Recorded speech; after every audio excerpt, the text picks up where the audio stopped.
Republic বাংলায় স্বাগত। কি ঘটনা ঘটেছিল গতকাল যার জন্য কার্যত গৌরাঙ্গ খরাকে শ্বশুর বাড়ি থেকে তুলে নিয়ে যেত?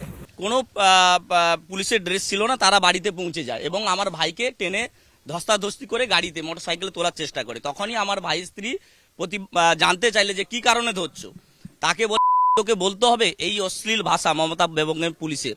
তাকে চুটিমুটি ধরে জাপটে দুজন ধরে একটা মহিলাকে, কোনো মহিলা পুলিশ ছিল না, মহিলা পুলিশ ছিল না, বডি ক্যামেরা ছিল না, এইভাবে তাকে হেনস্থা করে টেনে হিজড়ে বলতে তাকে আইসির নির্দেশ আছে, বেশি যদি কথা বলিস তোকেও তুলে নিয়ে যাব, এইভাবে বলে আমার ভাইকে অ্যারেস্ট করে নিয়ে চটি চাটা পুলিশরা নাবালক সন্তান কোলের তাকে মাটিতে আঁচড়ে ফেলে আমার ভাইয়ের স্ত্রীর মাথার চুলের মুঠি ধরে আঁচড়ে ফেলে তার ব্লাউজ ছিঁড়েছে। আমরা এই ঘটনাটাই জাতীয় মানবাধিকার কমিশনকে জানিয়েছি, মহিলা সুরক্ষা কমিশনকে জানিয়েছি, এসপি কে জানিয়েছি, ডিজি কে জানিয়েছি। আমরা আইনি পথেও হাইকোর্টে লড়াই করব। সোমবার আমরা ভ্যাকেশন বেঞ্চে এটা আমরা ফাইল করছি।